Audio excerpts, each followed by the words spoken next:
Welcome back to the deep dive. Today we're tearing apart a concept that a lot of people think is just impossible. Hmm. Getting truly intense, meaningful strength and cardio results in under half an hour with, Yeah. nothing but your own body. Right. We are diving deep into the source material for day 27, the final peak day Peak of day. this pretty rigorous full-body HIIT and strength challenge. It's designed completely for home use. And it's an incredible blueprint for efficiency. Our mission here isn't just to, list the exercises. We want to analyze the The program. why behind it. Exactly. The specific decisions behind the timing, the sequencing. I mean, this whole thing clocks in at maybe 25, 30 minutes, and we need to understand how it gets maximum physical effect with absolutely zero equipment. It's a study in structured bodyweight timing. It really is. And what immediately jumps off the page for me is the stated intent. This routine, it's not vague about its purpose at all. No. It's explicitly targeting three things: max calorie burn, full body strength, and the one I find most compelling, mental toughness. And that third goal, that's the key. That's the key to decoding the whole workout. How so? It signals that this program, I mean, you're on day 27, you've gone through 26 prior days. It's now designed to intentionally push you past what you think your physical limits are. Ah, They know your body is strong by this point. Now they're testing your will. absolutely. And when you know you've only got that 25 to 30-minute window for all of that, every single moment has to be used perfectly. So let's start the clock and look at the foundation. We have to start with the groundwork, the warm-up. The source allocates a full 4 minutes just for activation and prep. Now, given how tight the schedule is, 4 minutes. That sounds like a massive investment of time. It is. So why is that necessary? Especially if the goal is max calorie burn. Wouldn't you just want to jump into the hard work sooner?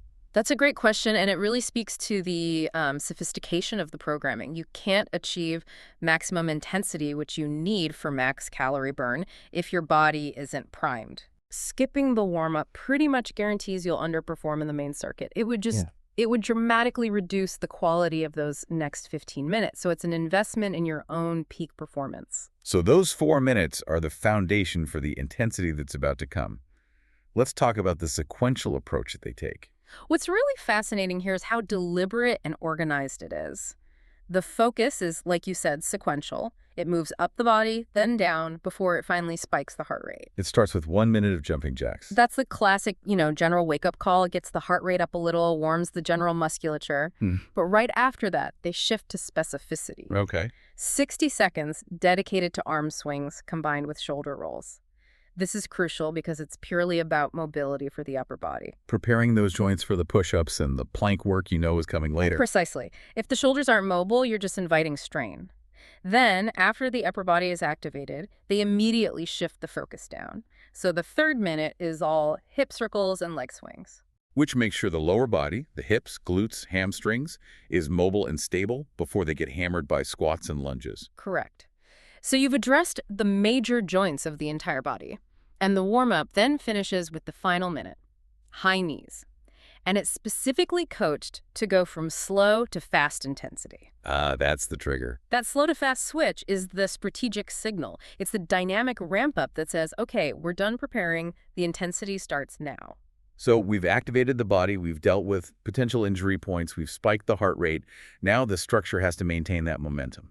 Let's unpack this and transition to the core of the workout, the full-body HIA strength circuit. This circuit is really the engine of the entire deep dive, and the structure is rigid. It sticks to a classic and frankly brutal HIA format. 45 seconds on, 15 off. 45 seconds of intense work, the on-end period, followed by only a 15-second transition or rest.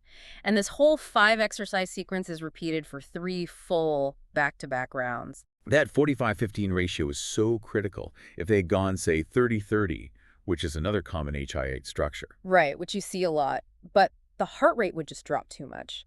That 15 seconds of rest ensures you stay right on that red line of intensity. Yeah. The short rest is designed to maintain that high metabolic demand. It's essential for that goal of max calorie burn.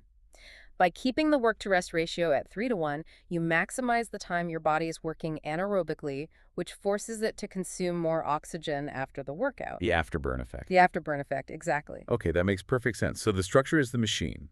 Now let's look at the strategic selection of the 5 exercises. What strikes you about the sequence itself? Sequencing is masterful. It minimizes transition time while forcing maximum muscle engagement across the whole body.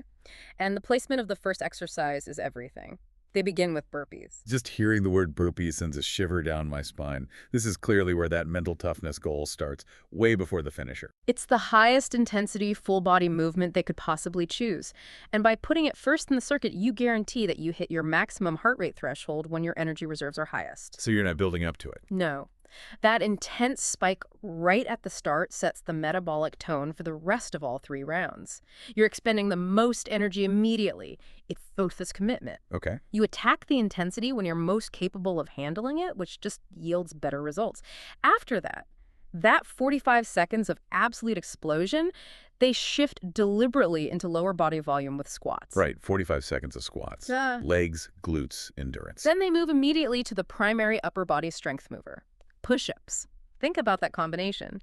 Burpees hit everything, squats hit the lower half hard, and push-ups hit the chest, shoulders, and arms. In just the first 3 minutes, every major muscle group has been blasted. And I noticed the source specifically mentions the option to use knees if you need to during the push-ups. That's a necessary detail, right? Oh, it's crucial for hitting that 45-second duration.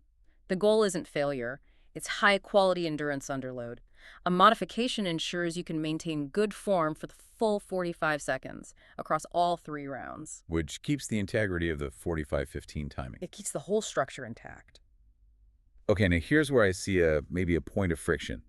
If the goal is strength, why spend time on reverse lunges right after squats instead of, I don't know, a second set of push-ups? Is stability that critical in a quick home workout? That is exactly where the genius lies. Reverse lunges shift the focus from what we call bilateral power, using both legs equally in a squat to unilateral movement. One side at a time. One side at a time. This forces the recruitment of all those smaller supporting muscles around the hip and the knee. So it's about balance and functional strength, not just raw power. It's all about stability. Most real-world movements are unilateral walking, climbing stairs, and if you neglect those stabilizing muscles, you increase your risk of injury. So including reverse lunges ensures a truly comprehensive full-body functional workout. It fills a critical gap that so many quick routines just miss. That makes perfect sense. And the circuit finishes with a fantastic control move.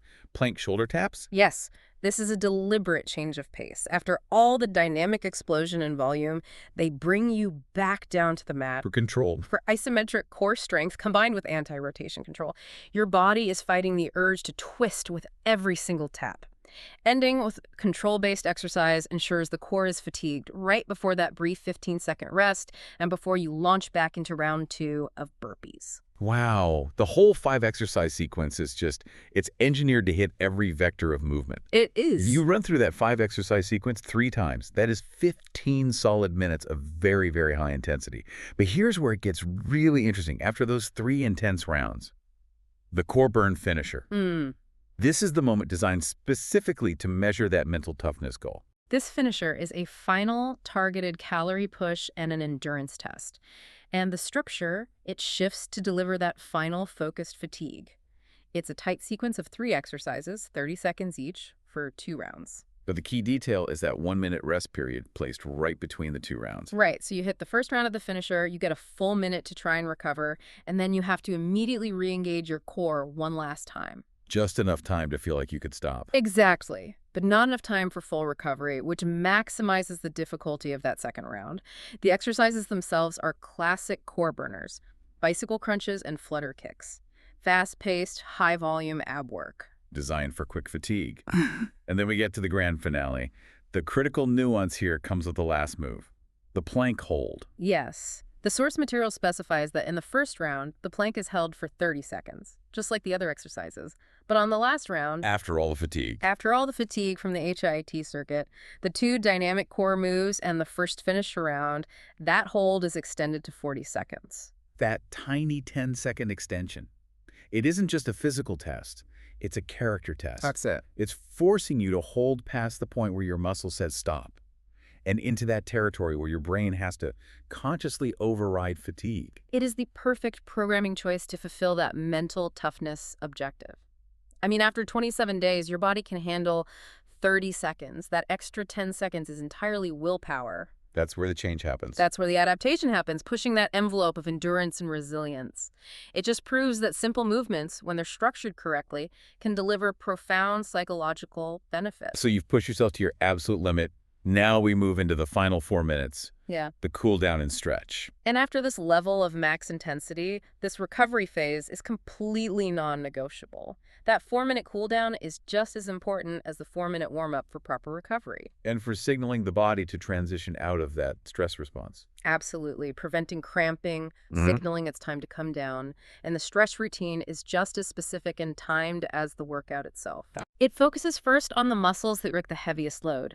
It starts with 30 seconds each of a hamstring stretch and a quad stretch for the high volume work on the legs. From the squats, lunges, burpees. Right. Then 30 seconds for a chest opener? To address the tightness from all the push-ups and holding tension during the plank shoulder tap. Yes. And then the final 2 minutes. The focus shifts entirely.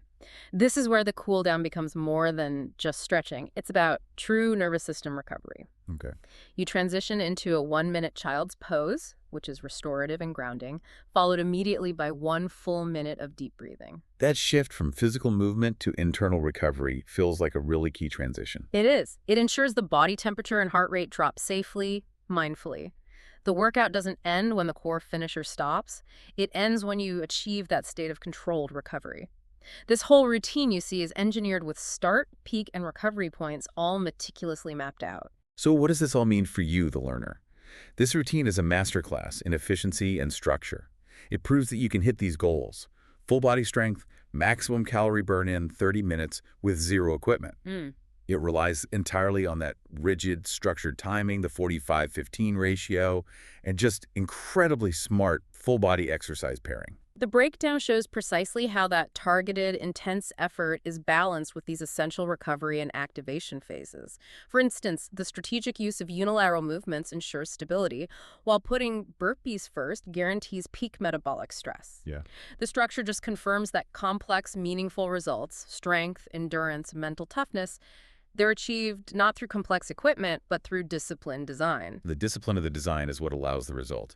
But let's leave you with one final thought to consider as you reflect on this blueprint. We've focused almost entirely on the intensity of the circuit, those 15 minutes of hard work. Right, the engine of it. Yet the structure allocates nearly a third of the total workout time, that's 8 out of maybe 25 to 30 minutes, to not working out. 4 minutes of preparation, 4 minutes of recovery. So given that the primary stated goal is maxed calorie burn, what is the strategic value of devoting so much time to preparation and cool down? Why invest almost 30% of your limited window on phases that are, non-caloric? And how did that investment ultimately impact the longevity and the true effectiveness of the challenge over the long run? Think about that structure, and we'll catch you on the next deep dive.